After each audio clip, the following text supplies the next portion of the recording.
जो हमारा नागरिकता संशोधन अधिनियम 2019 है उसको लेकर चिंता क्या है, CAA 2019 को लेकर चिंता।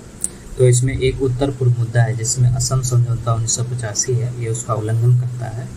और इसमें कहा गया है असम समझौता 1985 में कि 25 मार्च 1971 के बाद बांग्लादेश से आए अवैध प्रवासियों को धर्म की परवाह किए बिना देश से बाहर निकाल दिया जाएगा। दूसरा जो है ये है कि जो राष्ट्रीय नागरिक रजिस्टर है, यानी आलोचक ये भी कहते हैं जो नेशनल रजिस्टर ऑफ सिटीजन है, यानी NRC, इसका प्रभाव खत्म हो जाएगा।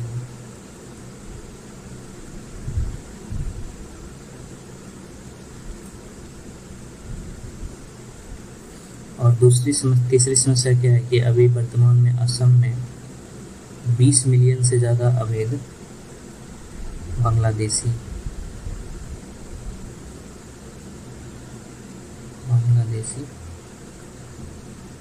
प्रवासी, और अभी वर्तमान में जो बांग्लादेश के राजनीतिक संकट चल रहा है इस वजह से इसकी संख्या और भी बढ़ने की है। तो इससे जो है राज्य की जनसंख्यिकी में भारी बदलाव आ सकता है।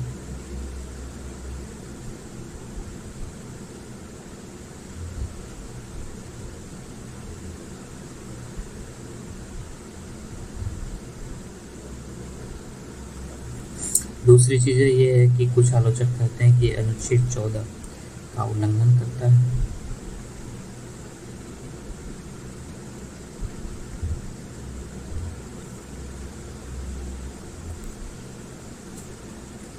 उसके अलावा जो है भारत में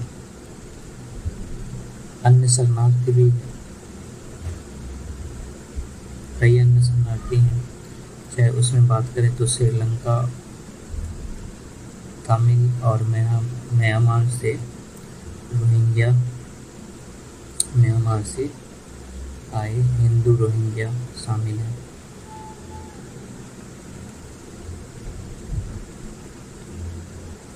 और ये अधिनियम उनको नहीं शामिल किया है।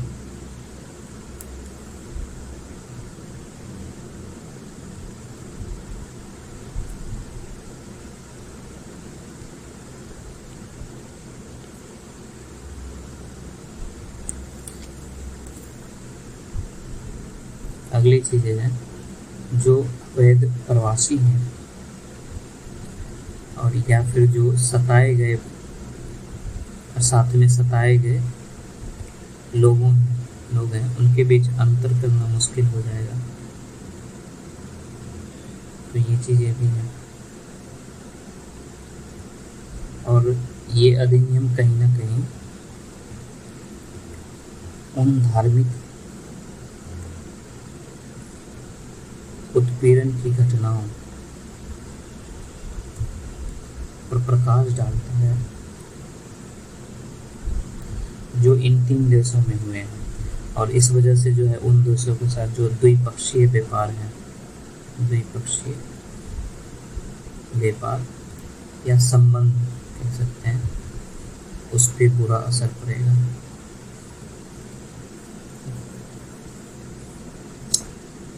इससे निष्कर्ष क्या है कि सरकार का रुख जो है वो स्पष्ट है कि पाकिस्तान, अफगानिस्तान और बांग्लादेश इस्लामिक गणराज्य है जहाँ पर मुस्लिम जो है वो बहुसंख्यक है, इसलिए उनको उत्पीड़न अल्पसंख्यक नहीं माना जाता। ये सरकार का रुख है।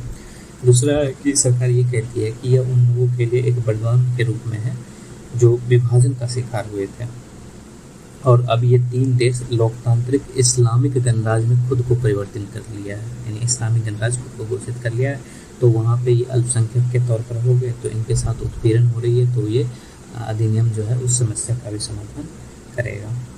इससे पहले जैसे कि सबसे पहले जो विभाजन के तुरंत बाद और बाद में जो 1972 में इंदिरा मुजिब संधि हुआ था, उसके दौरान भारत में 1.2 मिलियन से अधिक शरणार्थियों को आश्रय दिया गया था, और यह एक ऐतिहासिक तथ्य था कि दोनों अवसरों पर केवल हिंदू, सिख, बौद्ध और ईसाइयों को ही भारत में शरण में आए थे। इसके अलावा जैसे कि एक कथन था कि श्रीलंका, म्यांमार और कि अल्पसंख्यकों को इसमें शामिल क्यों नहीं किया गया। इस पर सरकार ने स्पष्ट किया कि शरणार्थियों को नागरिकता देने की प्रक्रिया विभिन्न सरकारों द्वारा समय समय पर अनुच्छेद 14 के तहत उचित योग्यता के आधार पर दिया गया है। यानी कि जो नागरिकता अधिनियम 1955 उसमें बताया गया है जो देशी पंजीकरण का, उस आधार पर जो है मतलब उनको दिया जा सकता है। इसके अलावा जो है सरकार का कहना है कि जनवरी 2019 में सरकार ने असम समझौते की धारा 6 के कार्यान्वयन के लिए उचित स्तरीय समिति की बैठक बुलाई और समिति से आग्रह किया कि वो केंद्र सरकार को जल्द से जल्द अपनी रिपोर्ट प्रस्तुत करे और उसके लिए प्रभावी कदम उठाया जाए। तो उस रिपोर्ट के आधार पर भी जो है कदम उठाया जाएगा। इसके अलावा सरकार की जो अहम भूमिका है, सरकार का रुख है, खास करके ये समस्या असम में बहुत ज़्यादा है। तो जो असम की समस्या था तो वहाँ के लोगों को एक आश्वासन भी मतलब इसके माध्यम से मिल गया, आश्वासन मिल गया कि अब जो है उसको भाषाई, सांस्कृतिक और सामाजिक पहचान संरक्षित करेगा ये दिन। इस वजह से तो निष्कर्ष के तौर पर हम लोग क्या कह सकते हैं, तो निष्कर्ष के तौर पर ये कहा जा सकता है कि अधिनियम के प्रावधान की व्याख्या और उसकी संवैधानिकता का परीक्षण करने के लिए सर्वोच्च न्यायालय जो है वो परीक्षण करेगा कि ये अनुच्छेद 14 के अनुकूल है या नहीं, और ये जो वर्गीकरण किया गया है ये उचित है या नहीं, ये कर सकता है। और दूसरा निष्कर्ष ये भी कहा जा सकता है कि अगर पड़ोसी देश में जो लोग सताए जा रहे हैं उस लोगों की सुरक्षा करना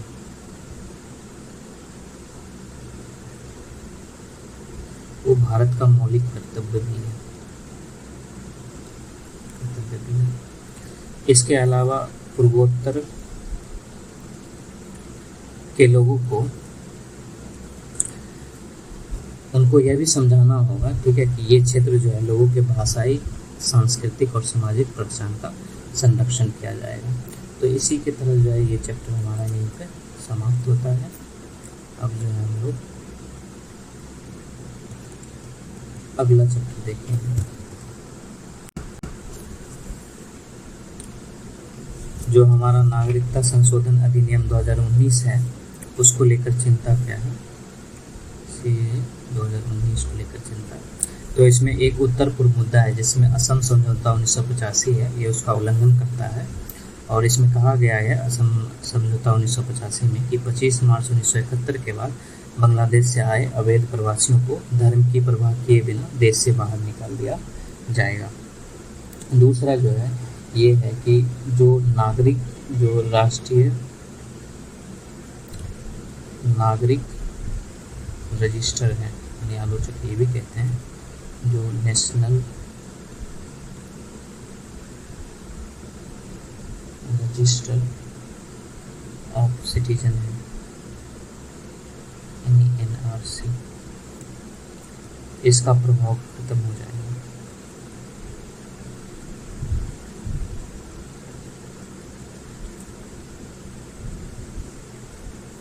और तीसरी समस्या क्या है कि अभी वर्तमान में असम में 20 मिलियन से ज़्यादा अवैध बांग्लादेशी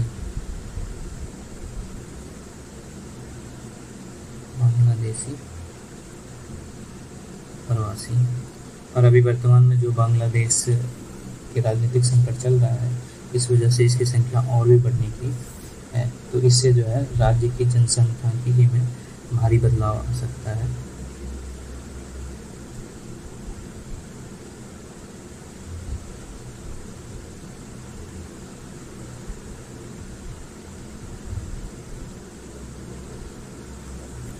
दूसरी चीज़ें ये है कि कुछ आलोचक कहते हैं कि अनुच्छेद 14 का उल्लंघन करता है।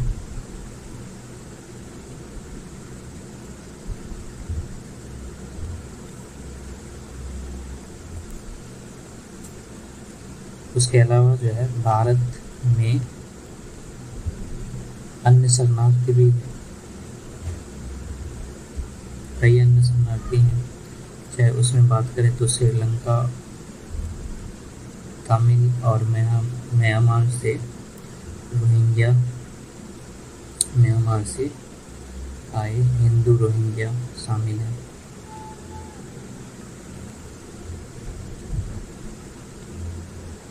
और ये अधिनियम उनको नहीं शामिल किया है।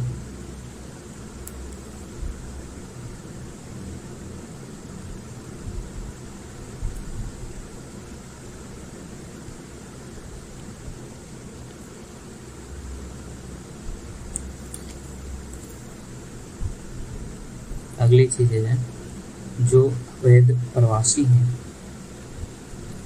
और या फिर जो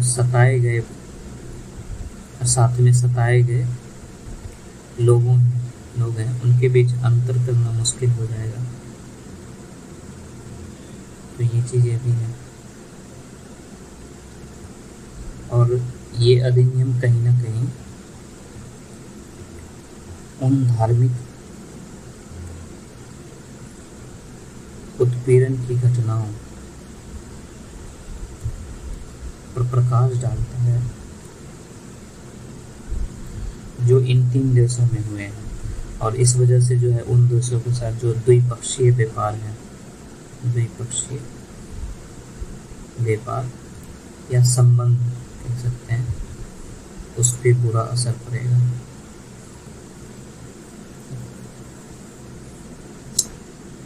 इससे निष्कर्ष क्या है कि सरकार का रुख जो है वो स्पष्ट है कि पाकिस्तान, अफगानिस्तान और बांग्लादेश इस्लामिक गणराज्य है, जहाँ पर मुस्लिम जो है वो बहुसंख्यक है, इसलिए उनको उत्पीड़न अल्पसंख्यक नहीं माना जाता। ये सरकार का रुख है। दूसरा है कि सरकार ये कहती है कि यह उन लोगों के लिए एक वरदान के रूप में है जो विभाजन का शिकार हुए थे और अब ये 3 देश लोकतांत्रिक इस्लामिक गणराज्य में खुद को परिवर्तित कर लिया है, यानी इस्लामिक गणराज्य खुद को घोषित कर लिया है। तो वहाँ पे ये अल्पसंख्यक के तौर पर हो गए, तो इनके साथ उत्पीड़न हो रही है, तो ये अधिनियम जो है उस समस्या का भी समाधान करेगा।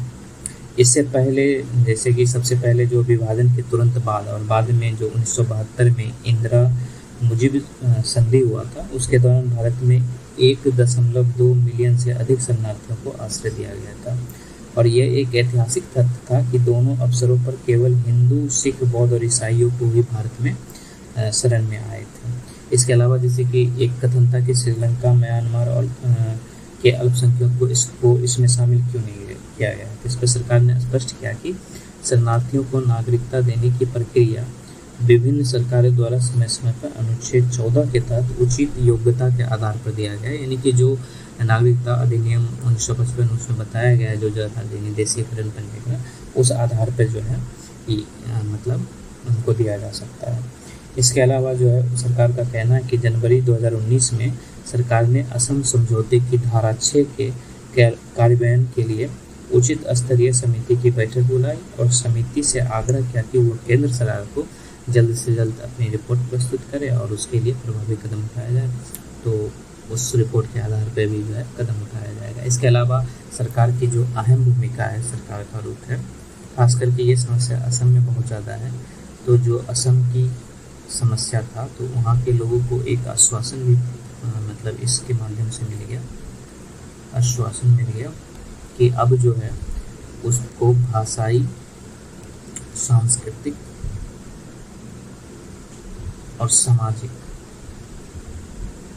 पहचान संरक्षित करेगा ये दिन।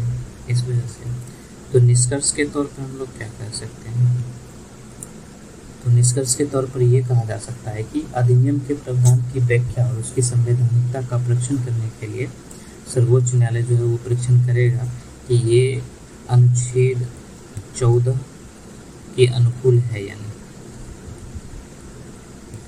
और ये जो वर्गीकरण किया गया है ये उचित है या नहीं, ये कर सकता है।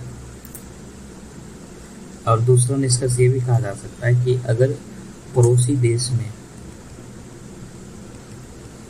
जो लोग सताए जा रहे हैं उस लोगों की सुरक्षा करना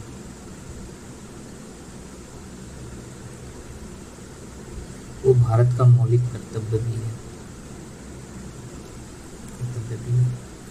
इसके अलावा पूर्वोत्तर